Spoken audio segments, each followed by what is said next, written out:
Fala galera do YouTube, como prometido, continuando o assunto do transistor lá, né? O transistor polarizado, né? E eu falei que ia continuar falando sobre a tensão e a potência do coletor agora. Então, continuando aquele assunto lá do primeiro vídeo, esse aqui é o segundo, continuando sobre o transistor polarizado. Então, vamos lá. A lei das tensões de Kirchhoff afirma que a soma das tensões numa malha fechada é igual a zero. Quando aplicado no circuito do coletor, como mostra a figura aqui, né? Quando aplicada no circuito do coletor, as leis da tensão de Kirchhoff fornecem essa importante fórmula derivada, que é VC igual a VCC menos IC vezes RC, tá? Mostra a forma derivada aí. Ela informa que a tensão entre o emissor e o coletor é igual à tensão na fonte de alimentação menos a tensão no resistor do coletor. Então, nessa nossa figura aqui,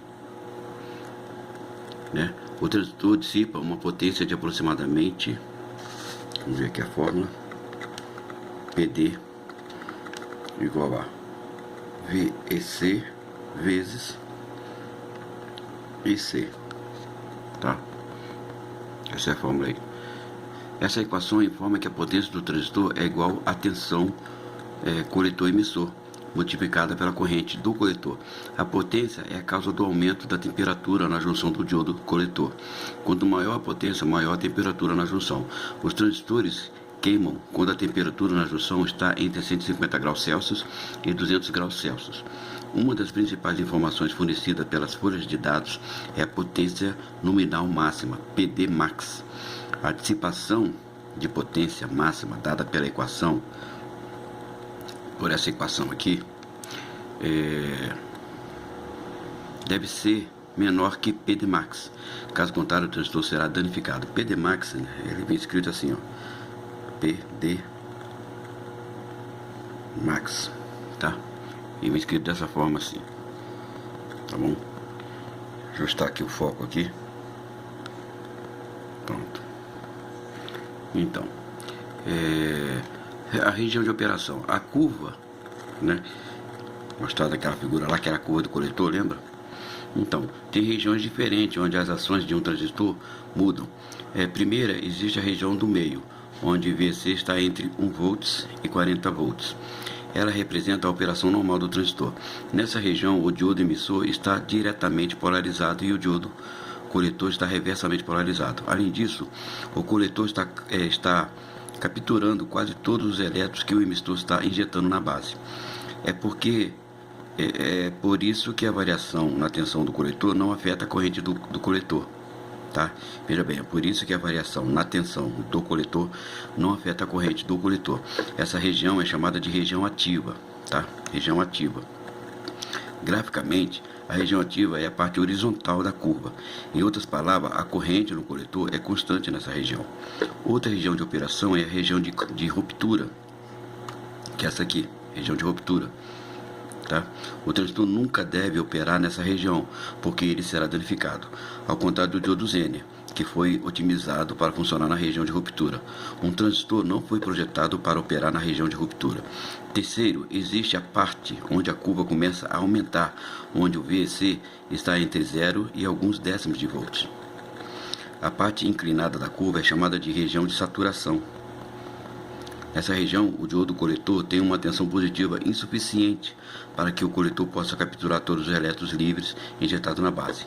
Nessa região, a corrente na base IB é maior que a normal e o ganho da corrente beta CC é menor que o normal, tá bom? Então, vamos ver mais curvas aí. Se medimos IC e VEC para IB, igual a 20 microampere, podemos traçar a segunda curva da figura aqui, mostrada aqui, ó. Podemos traçar a segunda curva. A curva é similar à primeira, exceto que a corrente do coletor é de 2 mA na região ativa. Novamente, a corrente de coletor é constante na região ativa. Quando traçamos várias curvas para diferentes correntes de base, obtemos um conjunto ou uma família de curvas de coletor, como mostra aqui na figura. Tá? Uma uma família de curva. Outro modo de obter essa família de curvas é com o traçador de curvas, um instrumento de teste que pode mostrar no vídeo IC versus VEC de um transistor, né? E hoje em dia esse aparelho é muito vendido por aí, né? E bem caro. Mas tem um circuitinho que dá para montar, e quem tiver um osciloscópio aí com canal Y e H, dá para usar e ler essas curvas que aparecem nessas lições aqui, tá? Essas curvas são feitas por um aparelho e tem como ler, com uma ajuda, adaptar ao osciloscópio e ler essas curvas. Bom, na região ativa da figura aqui, cada corrente de coletor é 100 vezes maior que a sua corrente de base correspondente. Por exemplo, a curva superior tem uma corrente de coletor de 7 mA e a corrente de base é de 70 microampere. Isso estabelece um ganho de corrente de beta CC igual a IC sub IB, que é igual a 7 miliampere sobre 70 microampere, que é igual a 100. Tá? Se você verificar qualquer outra curva, obterá o mesmo resultado, um ganho de corrente de 100. Com outros transistores, o ganho de corrente pode ser diferente de 100, mas as formas de curva são similares. Todos os transistores têm uma região ativa, uma região de saturação e uma região de ruptura. A região ativa é a mais importante, porque há a possibilidade de uma amplificação, um aumento dos sinais na região ativa. E a região de corte? Bom, ainda usando a mesma figura, tem uma curva inesperada, a primeira curva de baixo. Observe que a corrente de base é zero, mas ainda existe uma corrente do coletor. Num traçador de curva, essa corrente é normalmente tão baixa que não podemos notá-la. Fizemos uma representação exagerada na curva inferior com volume muito maior. Essa curva inferior é chamada de região de corte do transistor e a baixa corrente do coletor é chamada de corrente de corte do coletor. Por que existe uma corrente no coletor se não existe uma corrente na base? Porque o diodo coletor tem uma corrente reversa de portadores minoritários e uma corrente de fuga da superfície. Em um circuito bem projetado, a corrente de corte de coletor é baixa e suficiente para ser desprezada. Por exemplo, o transistor 2N3904 tem uma corrente de corte de coletor de 50 nanoampere. Se a corrente real do coletor for de 1 miliampere, desprezando a corrente de corte do coletor de 50 nanoampere, o erro de cálculo produzido será menos de 5%. Né? E recapitulando então, o transistor tem 4 regiões de operação distintas: ativa, corte, saturação e ruptura.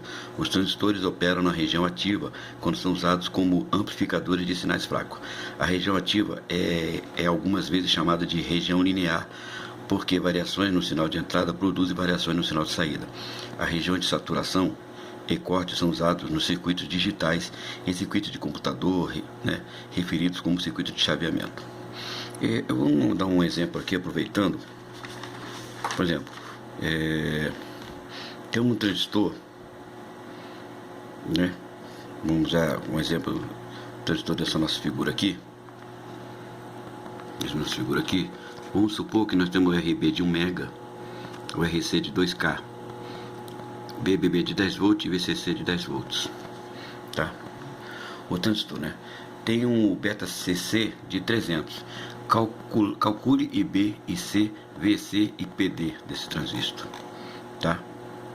Então, a solução para o nosso circuito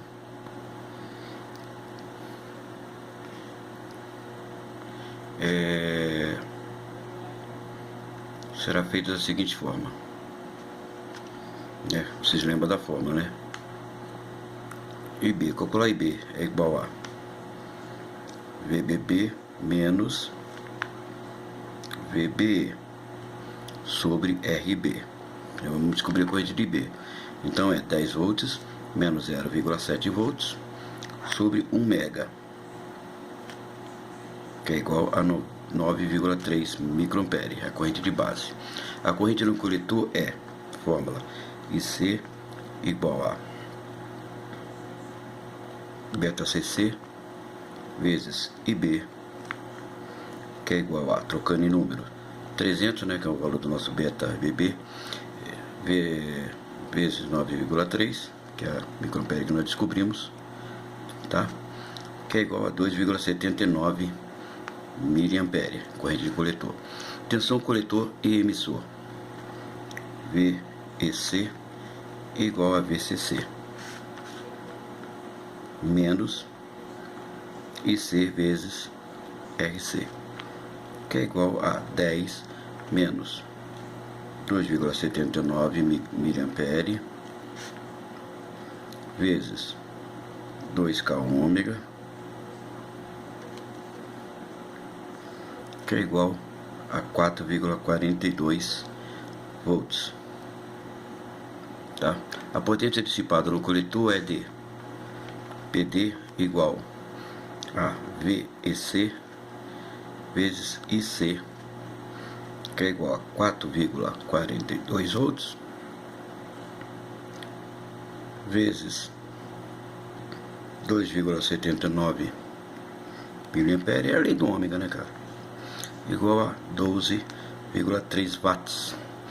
A propósito, quando as duas fontes de alimentação da base e do coletor forem iguais, como mostrado na figura, você verá esse circuito geralmente desenhado de forma simplificada, né, como mostra vou mostrar aqui na figura para vocês, tá? Na maneira simplificada, tá?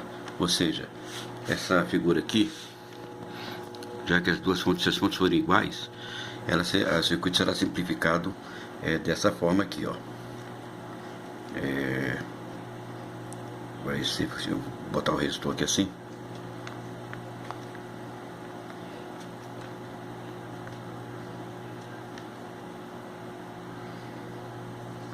tá? Ele vai ser simplificado dessa forma, já que as fontes são iguais, o esquema pode ser simplificado dessa forma aqui, ó, tá? Mais, menos, VEC, né? Aqui o RB de 1 mega, nosso RC de 2K, e aqui a fonte de 10 volts, que é o VCC, tá? Quando as duas fontes são iguais, né? Se as fontes aqui forem iguais, 10 e 10, 2 e 2 ou 3 e 3, pode ser desenhado simplificando dessa forma aqui, ó. Tá? Resistor de base, resistor de coletor, ó. Ficou um desenho simplificado, né? Circuito diagrama elétrico simplificado desse circuito aí, tá? Então é isso, gente. Só mais um vídeo aí explicando para vocês, para fechar com chave de ouro, né? Não quero fazer muita fórmula aqui não. Eu já fiz muitos negócios de fórmula para vocês. Então é isso aí, gente. Depois eu vou ver se eu dá tempo de falar sobre outro assunto aí de transistor, que é um componente bem interessante. Então esse foi só o segundo para fechar, né? Para fechar o assunto do primeiro vídeo sobre transistor polarizado. Isso aí, TecTed Eletrônica, deixa um joinha. Um abraço aí, um abraço pessoal do grupo, um abraço a vocês que estão assistindo. Fiquem com Deus, amem a eletrônica, estude a eletrônica e boa sorte para todos nós.